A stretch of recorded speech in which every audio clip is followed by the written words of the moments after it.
Good morning. It is August 8th, the peak of the Lionsgate portal, and I am here with the lovely Krystal Casey, international speaker, world renowned author, and a system strategist. So I'm so grateful to have you here today. And I just wanted to ask you, how's it been going for you? And what's do you want to talk to us about today? Hi, thank you for having me. Good morning. It's so great. I'm excited to be here and to share with you today we're talking about radical healing. We're talking about rising from the ashes of the lowest lows.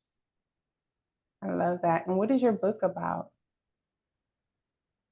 I contributed to a couple of books. The first one is called Shattering the Stigma of Single Motherhood.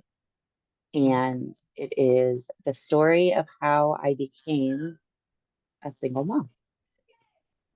And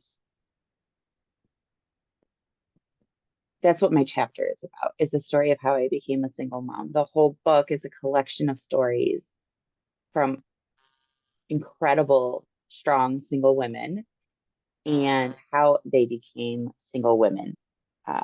Single moms. And the stigma and the heaviness that often we carry as single moms and how we are breaking out of that. And that was the first time that I had started sharing my story and was probably the beginning of my actual healing. I love that. And where can we find the book at? It's on Amazon It's on or you Amazon. can find it on my website. Okay. And what is your website? We'll have it Crystal, linked below as well. crystalcasey.com. Crystalcasey.com. Okay, perfect.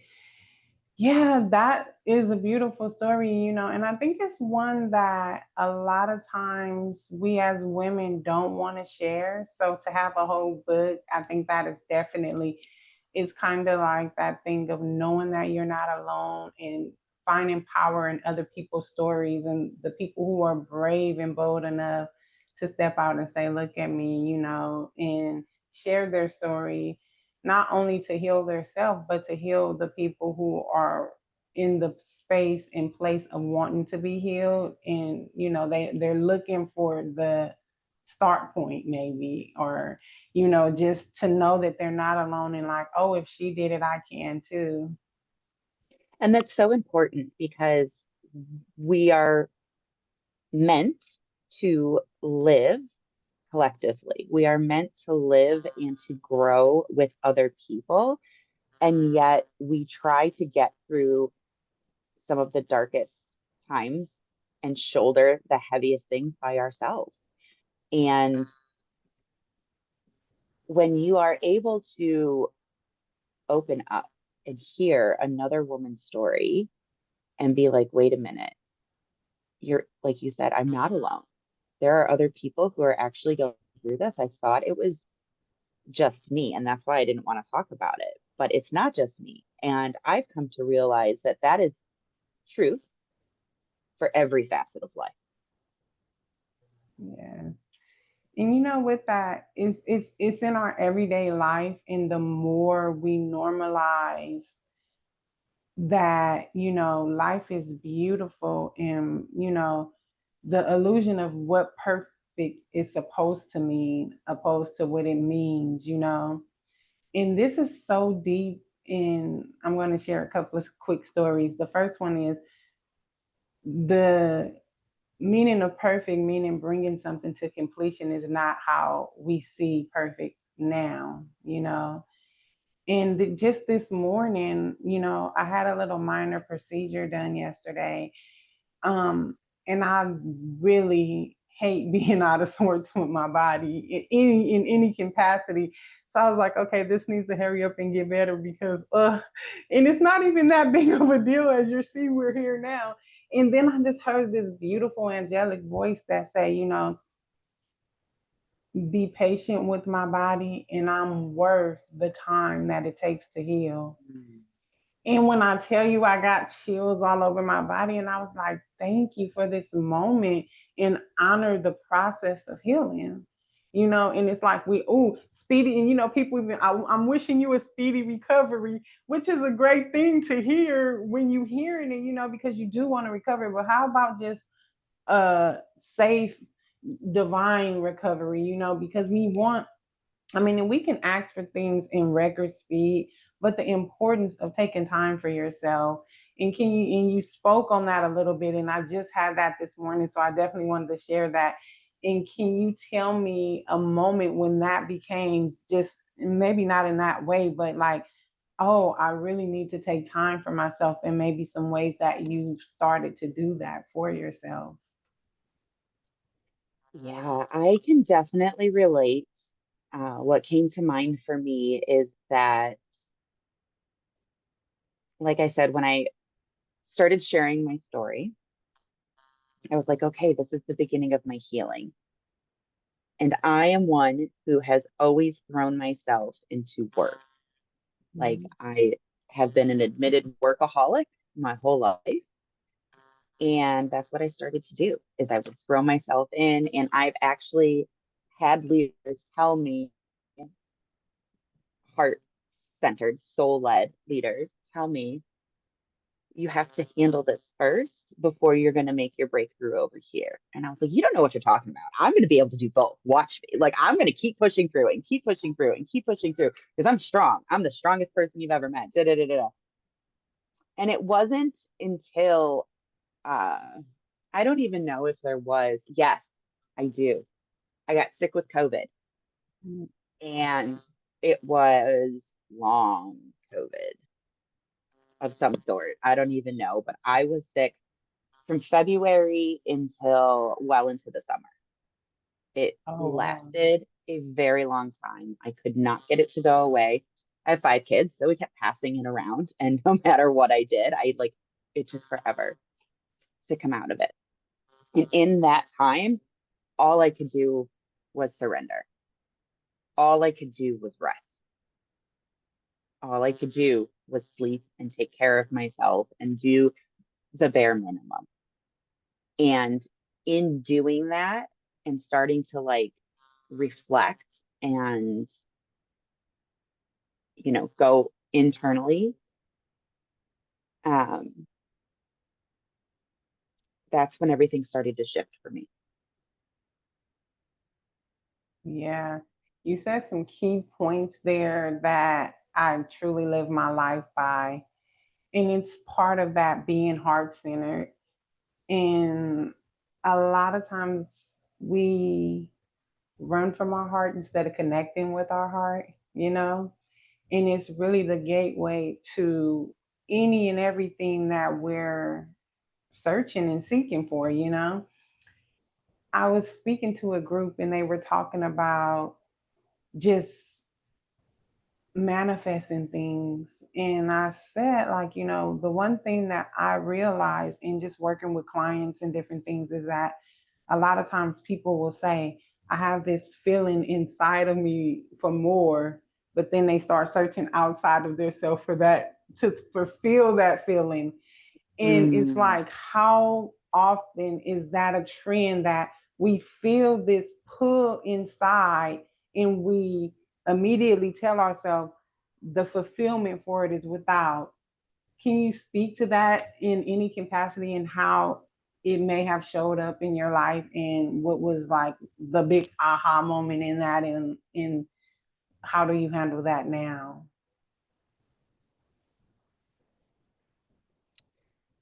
so to be completely transparent, I think this is a realization that I am only recently like actually coming into, if that makes sense. Um,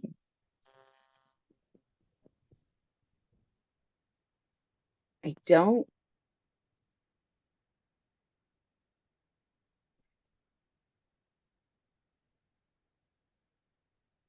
I don't think I can find any like big moments. Although eventually looking back, I'll be like, oh yes, that was it. But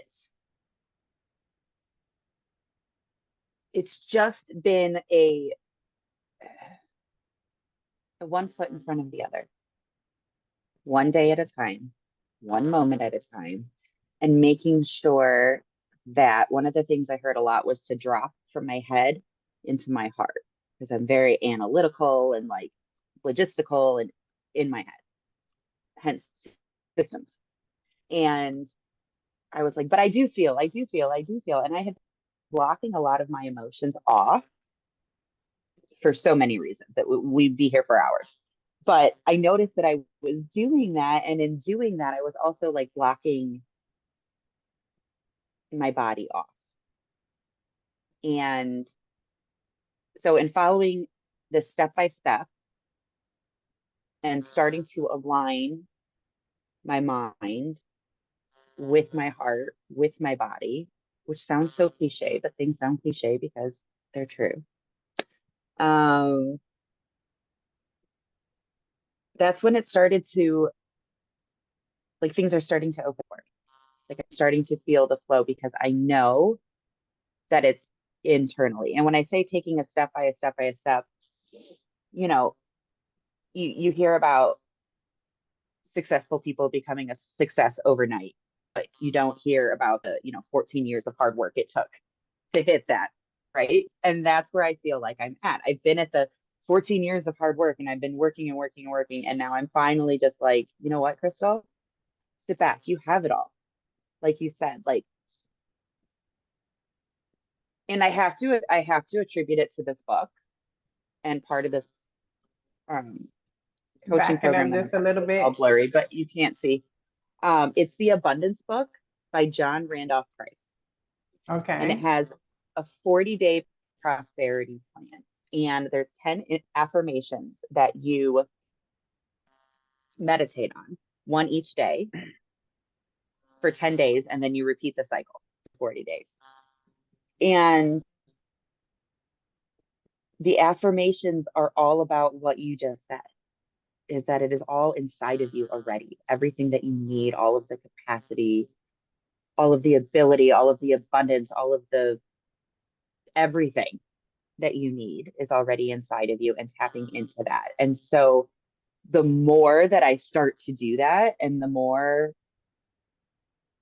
I do that when I'm feeling dysregulated and when I'm starting to feel anxious, when I'm starting to feel worked up, I'm like, okay, it's because of external sources. That's why I'm feeling this way. If I put everything outside of me down and close my eyes and go inside, what's coming up? What am I feeling? Why am I feeling it? What is it trying to tell me? Is it in my head? Is it in my heart? Is it in my body? And how do we get everything into alignment? And then just pick up one piece at a time and take one step at a time. And that's it. Like that's what I do. There's no big secret or big aha moment. It's literally just the everyday little by little by little. You said so many gems in there. What stood out the most for me is when you were saying about like just really dropping from your head to your heart. In anything that I lead, that is one of the first things that we do, come out of our head, bring all of our awareness to our head and drop into our heart space. And the fact that it's so simple and it's like, okay, what is this? But it's like, why isn't it just a normal thing that we do? And you have to think, well, all of the things that we're being taught in school, in life, the one of the most important things in the connection with oneself is the things that we're not being taught. And that they seem so random and I mean so simple, but all at the same time so not normal. And just think about what that means. And that is a purpose of me doing this work, the podcast, because every person that stands in front of me, beside me, behind me, around me on this platform is definitely a mirror for me, but not only a mirror for me, a mirror for everyone who's watching, in the importance of, we may say the same thing, but the way you say it, your tribe will get it. And that is so powerful. The same exact thing, but each person say it differently. And then the people who are meant to hear it will hear it. It's just a beautiful thing to be in a space where this feels so delicious. I have to share it with the world, you know? And you talked about other books you wrote as well. If you want to add anything to what I just said, and then if you want to talk about another book that you wrote. Yeah, no, it's just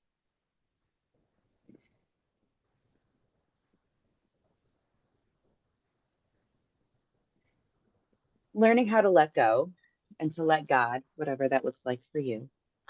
Um, it's so instrumental. My oldest child, my son, is starting high school this year. And about 3 or 4 months ago, I maybe 6 months ago, I had a complete freak out about it. Oh my God, he's going into high school. And I started thinking about all of the things that can happen when you're in high school and the crowds that you hang around and the people that you meet and the decisions that you make and how that foundationally impacts you, whether you like it or not, for the rest of your life. And thinking we've struggled with the schools here. I wanted to put him, I was like, it's the school. We need to make sure we get him in a really good school. So then I'm skipping a whole bunch of my story because we'd be here forever. But we moved to California about 3.5, maybe 4 years ago now. And I was considering moving back to Chicago, which I did not really want to do, but to be back in good private schools, like ones that I had gone to. And we applied, we got him in, we were looking at housing, we were trying to figure the whole thing out. I didn't really want to go. Some of my kids didn't really want to go. My partner didn't want to go. And both of my parents are like, are you sure this is a good idea? And I was like, well, it's not what I want to do, but for my kids, I'll do what I have to do that's best for them, right? What they need comes before what I want. Just like what I need comes before what they want. Other subject. Um, so I was thinking about moving everybody back. And after they were like, no, no, just we'll find a private school there and we'll make it work. Okay, fine. We find a private school here and he falls in love and he applies and he does the tests and all of this stuff. And he doesn't get in. And I said, okay, we're going to do the public school.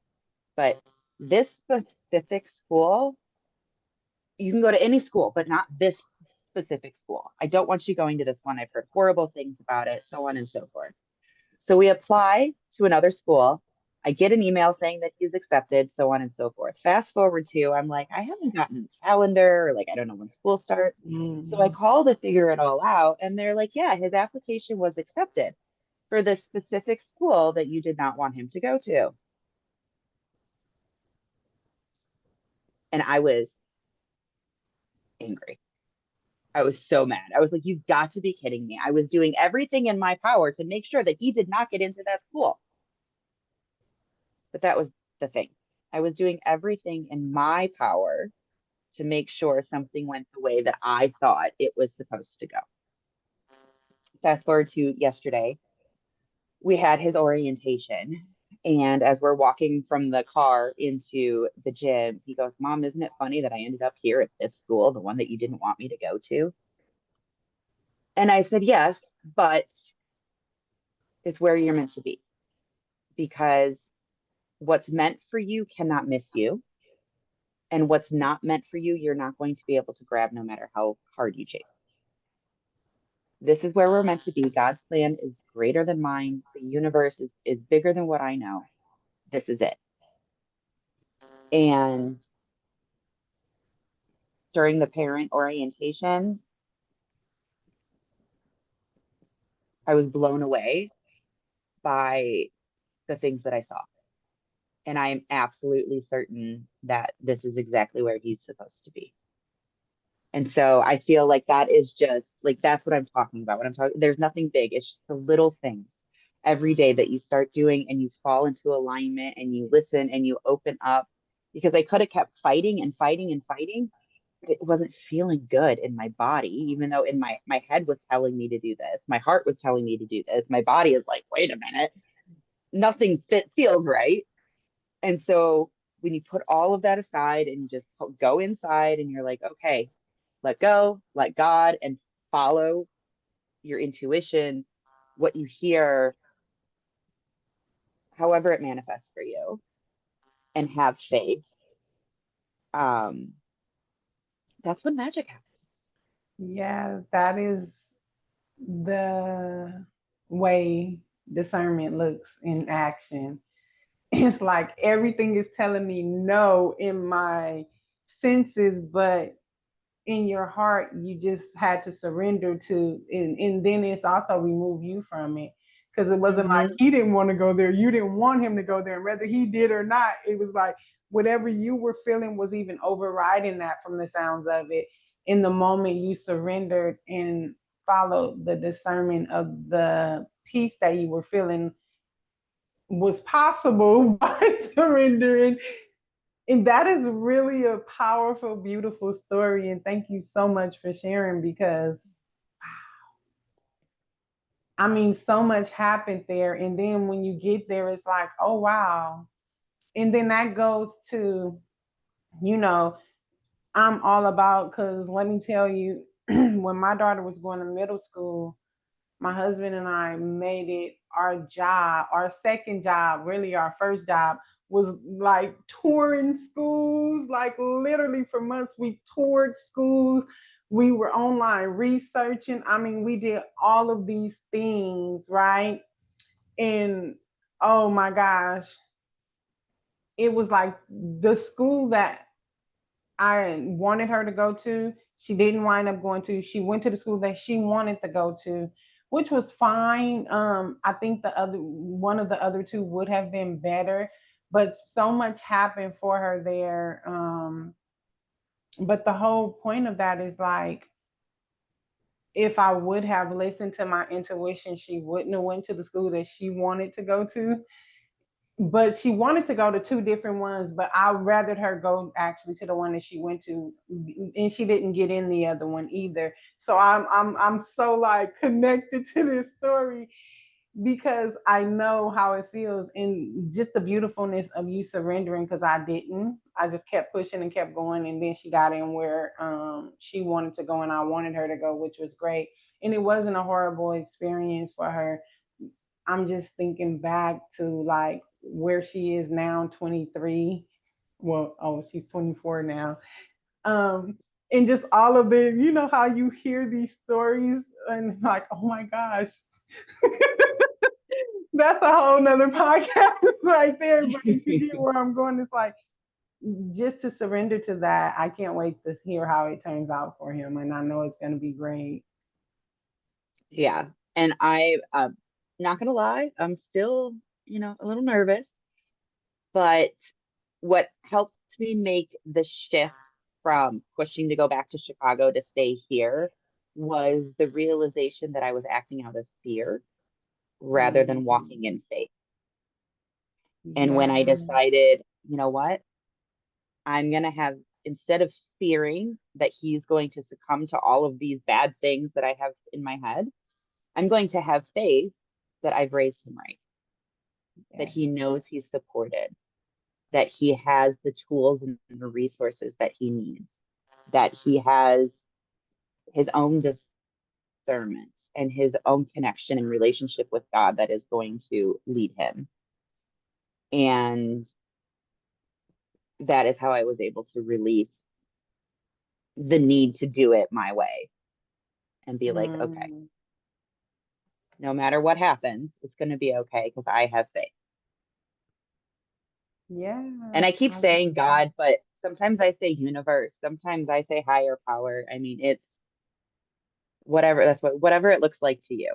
whatever sacred name you give that being. And I do the same: source, God, universe, and that's a good point because a lot of times one that's really hard for people to tap into is what, for me, I've learned is the God within them, connecting Mhm. to God in that sacred way of like, I am, and it says it in the Bible if you read the Bible, if that's your jam. But the disbelief in who we are as beings don't allow us to even make that connection. So thinking about that in a mighty way of like, yeah, I call upon God, the higher source, and then I also call up in on the God or the goddess within myself to just kind of rise to that simplicity of not living from fear and knowing that I'm strong enough to discern what's right and wrong for myself. And also how we talk about manifesting. We don't realize that and look around you, whatever it looks like, you manifested it, and look around you, whatever you don't like, you have the power to manifest a different reality for yourself. And I believe that the more we come to terms with that's just dropping into your heart and allowing yourself to fantasize and imagine something greater for yourself or something different for yourself. And it doesn't have to be that your life is shabby. It's just like, oh, I can see more. And what's wrong with wanting and desiring more? And I'm not even talking about in material things, more peace, more better health. Wealth is such a vast vessel that we only a lot of times think about in a material way. And the more we begin to see wealth as an embodiment of I'm wealthy in my relationship, I'm wealthy in my friendships, in my connection with my family, my bank account, yay. But, money isn't the most important thing, but it touches everything that is. So, what is the most important thing? And raise your vibration to be a part of fill in the blank? Mhm. Yeah. So, can you tell us some ways that you practice similar things in your life and what that looks like for you? Sure.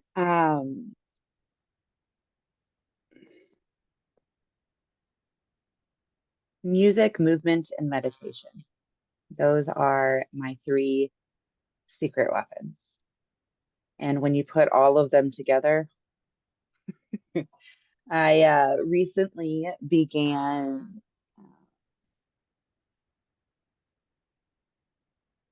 not began, reconnected with my aerial yoga silk. Mm. And it is doing wonders for me. Before that, all I could do at first was I like to say the warm up and the cool down parts of a yoga class was about the extent of what I could do in a yoga class. My body was just okay. So I usually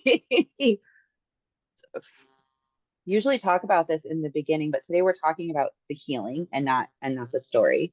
But I lost my husband in 2021 and was left to raise our five children. And that's in 22 is when I decided to move from Chicago here to California to start my own healing.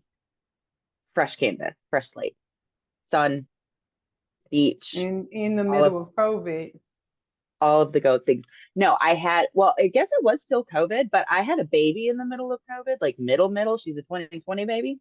So yeah, so for me, this was after COVID, but you're right. It was still COVID. Um, yeah, the funeral was COVID. Yeah, it was COVID. So much was going on. I forget that was even a thing. Um, so yes, that is what my chapter in Shattering the Stigma of Single Motherhood is about. And then my next book you had asked me about was Womanhood, Identity to Intimacy and Everything in Between. And Wait, say the name of it once. womanhood, Womanhood. Okay. identity to intimacy, and everything in between. And this this was born out of the desire to start opening up conversations that I might not be able to have with my four daughters if I were not here tomorrow. Mhm. I want them to know all of the things, no matter what it is that they're going through, that it's okay and that it's normal. And like we were talking about before, that there are other people out there going through it. So I have stories from women who have lost babies, women who don't ever want babies, from women who have survived horrific trauma and abuse and come out on the other side.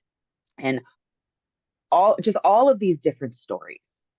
And it was the catalyst for my podcast, Taboo Talks with Krystal, where we continue to have those conversations, Mhm. all sorts of conversations to open that up. And that is the work that I do.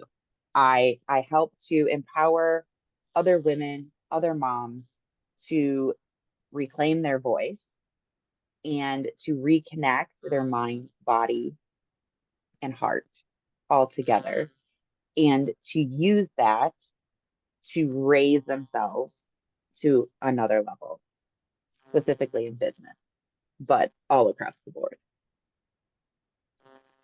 I love that. And we've been here for what, almost 30 minutes now.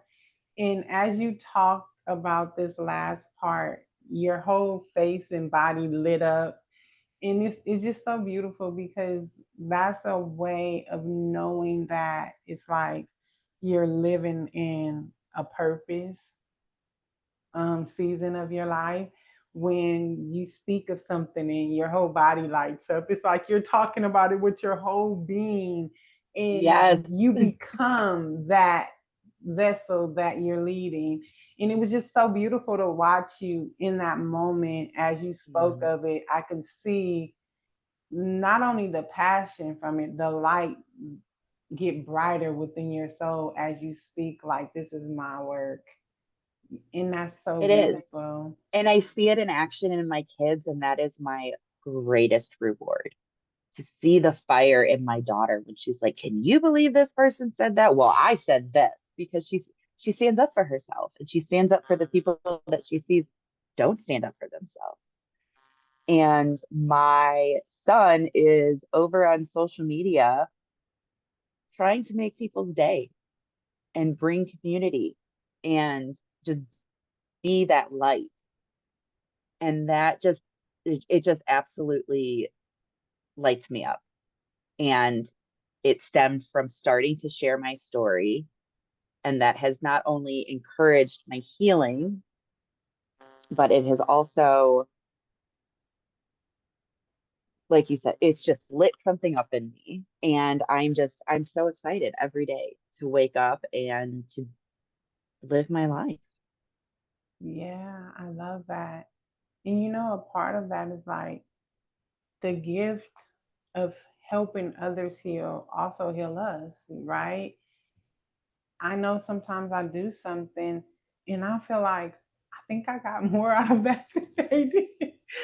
I had a session one time, and as I was doing the meditation, I mean, like, tears were rolling down my eyes, and I mean, like, I was literally feeling things, and I'm like, oh my gosh, like, I was giving in, getting a transmission at the same time. And it's times and moments like that that are just like unmatched. And as you're pulling this beautiful energy and frequency, and just through your words, like, your words and your presence is healing when you set an intention for it to be. And just thinking of your voice and hearing that vibration from it, and everything is frequency and sounds.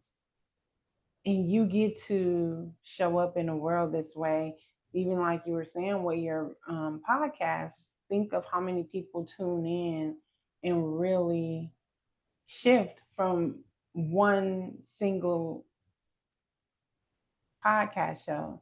And can you speak to like your why? I know you kind of really talked about it in many different ways, but like when you were coming up with this ideal, and not only for the podcast, but just like through healing and transformation, and then deciding to give back, like through the book, through the podcast, and what is your why for all of it in a whole?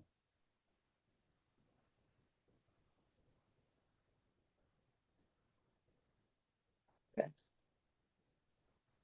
Because it is what I was put here to do, because it is my belief that that is the reason I've experienced what I've experienced, and why my children have experienced what they've experienced, because it is my purpose to break the cycle. Mm. That is so beautiful. And when you think about it being your life purpose, at what point did you realize that? Because a lot of times you ask people, like, what is your life purpose? How did you come to realize that this is my life purpose? Like, at what point, if there was like a big aha or just slowly nuggets, like, how did you get to know? Because you said that with such discernment and knowing that this is my life purpose. It's like I just know, like I know, like I know. And some people may not know that. How did you become to the space where you know this is your life purpose? Yeah, definitely through lots of healing, um, therapy, talking, meditating, reading, reflecting, journaling. And as a widowed mom of five living in San Diego, I had to find a way to pay the bills, right? To keep a roof over our head while also being available 24/7 for five children. And so I started shifting into, okay, I have to figure out how to make money. Like, yes, this is my purpose. This is why I'm here, but I'm also not here like to make money off of it, if that makes sense. Like that's not my purpose. My purpose is to share and to encourage other people to do the same and to raise the vibration and all of these things. But I have to make money. So there were these like two conflicting things. And every time I would step up to speak about business, I would come back to somehow or another talking about, you name it, breaking the cycle, generational trauma, using your voice, speaking out.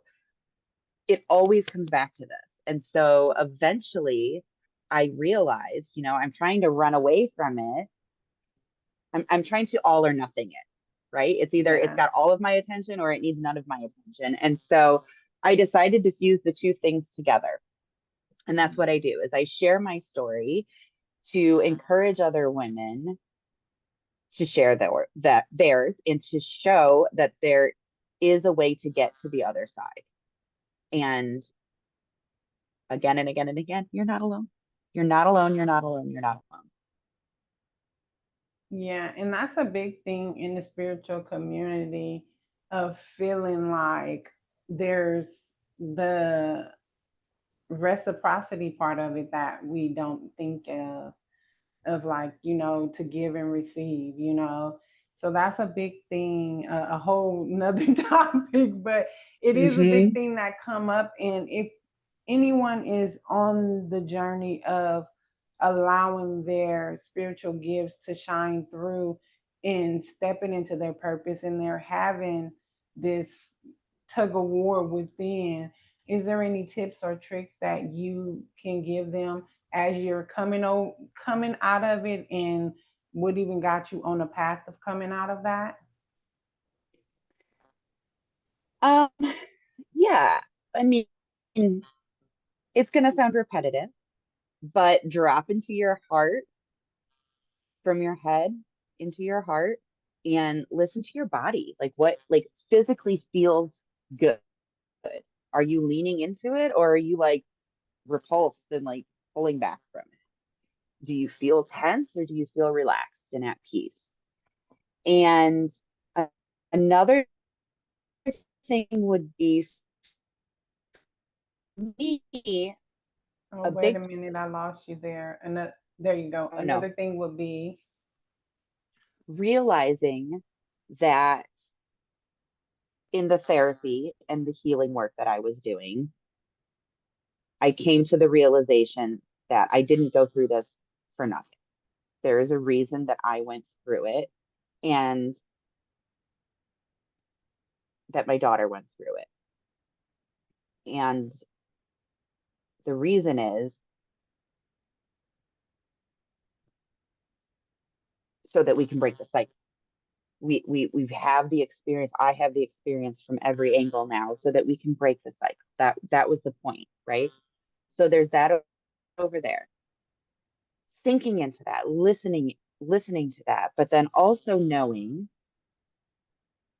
money needs to be made. And I remember being in an economics class, and the very first thing that they said is that money is scarce. Does anybody in this class disagree with that? And no one did. So she continued. And the entire course was taught out of that belief. The scarcity mindset is literally what I was taught in college. And then I got out of college and started, exploring on my own. And I'm realizing abundance is not limited. Uh, you said abundance Wealth is is, not scarce, is not limited. yes. Wealth is not scarce. It's out there and it is flowing to people and people are doing things with that. And when that money flows to me, I know that I'm going to use it over here to do all of these good things and to help raise the vibration of the collective, essentially. And so that helped me to allow that flow to come in, is Mm. shifting out of that scarcity, you know, money is hard to get, money is bad, like all of these negative mindset things, and shifting those over opens up the flow and allows me to do both and to feel good doing both, knowing that I am worthy of the time and the money and or the energy that I put in, the money that I put into doing what I do and becoming who I've become so that I can help guide and lead other people exactly how and where I'm supposed to. I love that. You said so much juiciness right there. I mean, like, wow, where do I start? I'm being guided to go back because we were talking about you and doing yoga, and you mentioned a form of yoga that you did. Can you talk more about that? And because you said that was a really big part of your healing process, and we kind of moved, we talked a little bit and moved, so I kind of wanted to go back to that. Yeah. It's aerial yoga. And it is yoga that is done with silk hammocks that are hanging from the ceiling, from the rafters. You're swinging from the rafters essentially, and it is so fun. And it is yoga in and of itself is amazing. Unity, alignment, balance, strength, all of these things. But when you combine it with an aerial hammock, it raises it to a whole nother level. One, because you are supported by the silk. So there are different poses or shapes that you can go into within the silk that feels like a cocoon. It makes you feel really like nurtured and just super supported, and you're letting all of your weight go. It's just an incredible sensation. And then you're floating. So there's a little bit of movement. And in some of the poses that you do, you're off of the ground and you're doing all of these like really cool, fun shapes that feel amazing on the body. But it's like it's fun. Like you feel like a little kid again. I feel like a little kid again when I'm doing it. And um, it helps to support the parasympathetic nervous system.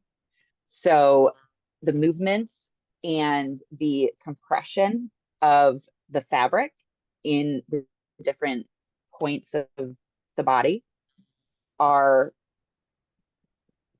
super beneficial to healing trauma. Yes. One of the things that I know that has to be a part of it is surrender. Mm-hmm. Right. And it's like, I remember being on my healing journey and knowing very well what surrender meant. I couldn't comprehend what surrender meant in the form of actually doing the thing. So we hear the word surrender, but how do I do that? And Mm-hmm. that form of yoga requires surrendering. So that's why it's deeply transformational. And like you said, it helps your nervous system because it's a form of the surrendering that really opens you up for deep clearing and healing. Yes, I love 100%. that. Mm-hmm. Wow. So that was some of the biggest points of just healing for you going through the yoga. And you said you started here and then you went to here. What was that transformation like? And what were some of the moments that you had in between there that you really felt the shift and was like, oh, like this is real and it's working? Yeah. So before my husband died, I actually owned an aerial yoga studio. Oh, And wow. so I taught several classes a day. And just like you said, they were just as transformational for me as they were for the students that I was leading. And again, I was doing several classes a day. So that's a lot of movement for your body. And after I lost my husband, I kind of just stopped, Mm. honestly. I would walk here and there. I would do some ground um, land-based regular yoga. Um, but I couldn't bring myself to do the silk. I did it once and it felt I actually took a class and I went to a class and I was a student and it felt so uncomfortable and so just like weird and out of place. And I hadn't touched the silk in a couple of years.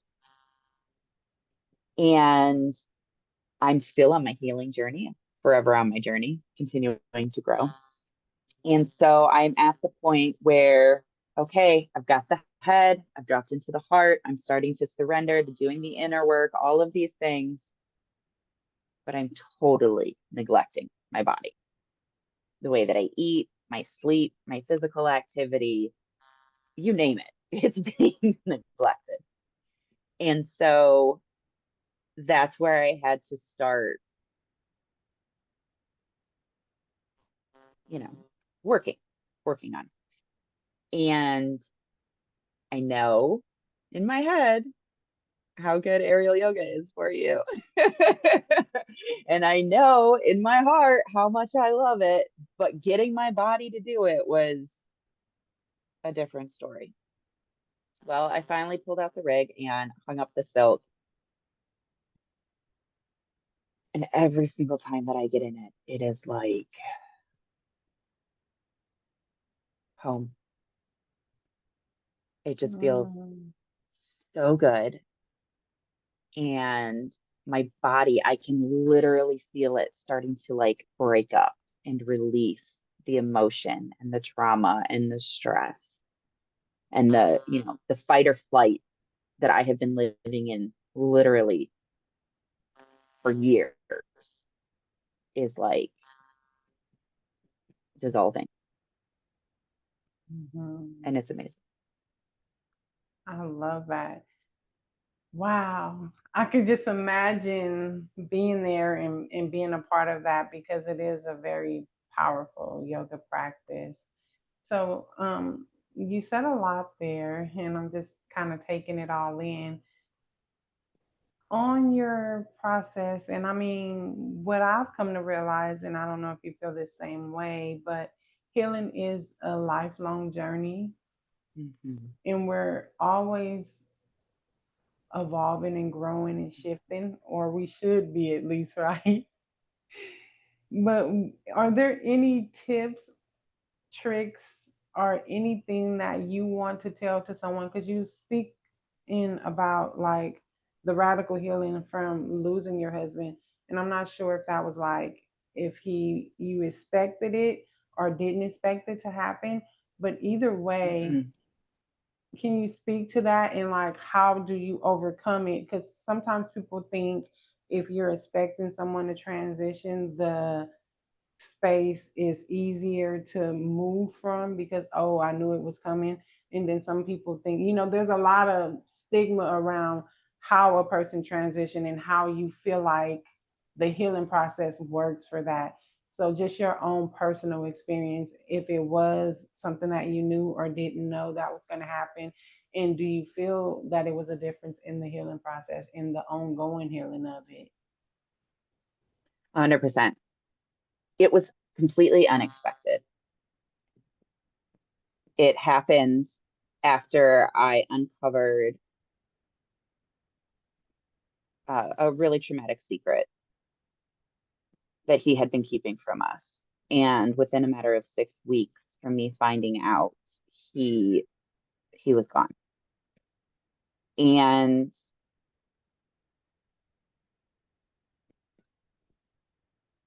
my feelings around his passing were so complex, so layered, so multifaceted. I literally can't even put words to it. But what I do know is that I joined a widow's support group because I know I'm not going through this alone.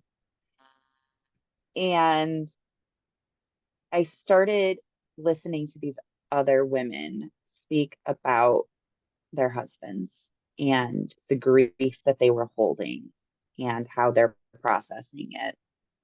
And I definitely felt myself like on the outside of that circle because when mine passed, I did not have a lot of very loving feelings. And it took me a long time to just get through the anger to where I could actually access some of the more tender emotions and start to process things. And so,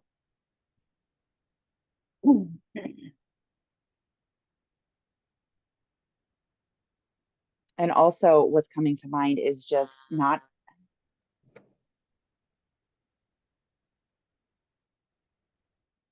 giving myself permission maybe because in my head, I've still got kids to take care of. Like I still have things that to handle. I can't not be fully here. But in the end, that is actually it took giving myself permission to completely break down. And once I did that,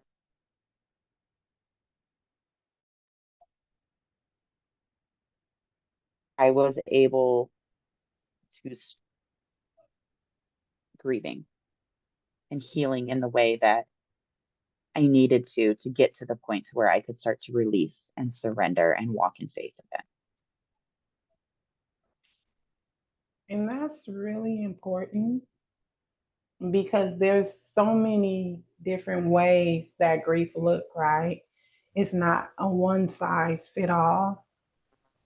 And what I found is a lot of times people judge themselves on the way that they grieve.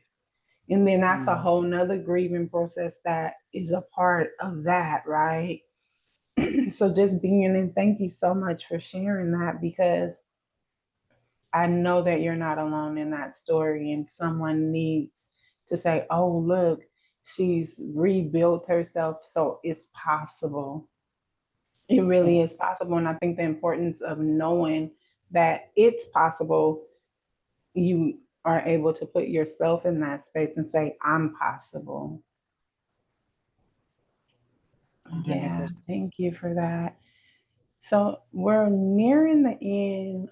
Is there anything that we didn't cover that you want to share, and anything that else that you wanted to say before we close?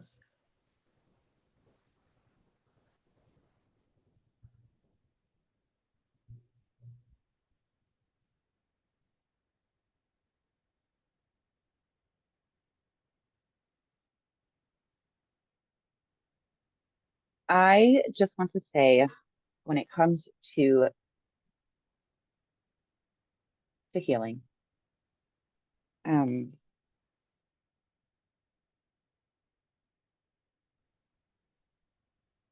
to give yourself grace and to give yourself permission and forgiveness. I think those three elements are vital to being able to heal. Yes. Now you talked about having a support group, but outside of that support group, what was your support system like? Your immediate support system that you needed, and what is the importance of that in the healing process?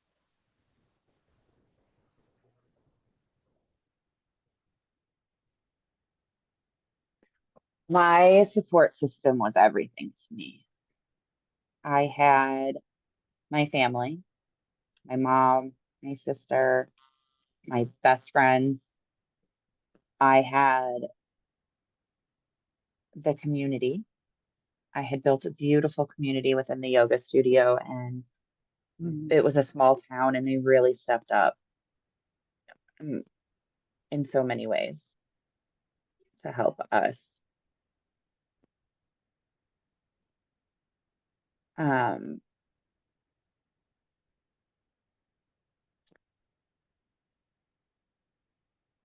and then beyond that, I learned every day to seek support in whatever form I needed it. So at first, it looked like inpatient, and I was there for about 11 days, I believe. And immediately, and even before, it's been therapy. But since then, it's been medication. It's been podcasts. It's been reading books. It's been curating my social media so that I'm not seeing drama and negative crap every time that I scroll. That was a really, really big one for me. I did not like feeling icky every time I got off Facebook, or like feeling bad about myself or thinking about this, that, or the other. So now when I go on, I'm only inspired. Um, and so I think it's really important to recognize that it's possible to build a support system no matter where you are or what your background looks like. I have I've heard a lot before, well, I don't have family, or I don't have this, or I don't have that. I moved to California with 5 kids and absolutely no family, and like one friend in the area. And I have an incredible support community. Why? Because I went out and built it. And I think that is so important, is that no, we don't have our villages just around us, but they're still out there. And it's important to go out there and to connect and put yourself out there and be the village that you want. I love, love, love that. Be the village that you want. Those are some powerful words. Thank you so much for sharing and just taking up the time and space to be here and contributing your medicine because it is what it is. When you think of your contribution to the world, it's really medicine to a lot of people in their healing, in their just moving and growing and evolving, their soul's evolution. I mean, I'm pretty sure you know that, but I just wanted to take this moment to tell you that and really say thank you for all that you do, for women and just for the collective, because being a mom of one is amazing, but being a mom of five and doing it so boldly with so much power in picking up the pieces and building back your life, because a lot of times people will say, I can't, and that's just not an option. And I think that you are a beautiful representation of I can. Thank you. So thank you very much for that. And I mean that from the bottom of my heart. Thank you Mm, for being here today. And thank you. this is the Heal Out Loud podcast. We are so grateful that you have been a part of it. And if you want to tell everyone where they can find you, we'll drop everything below, but just if you want to tell them.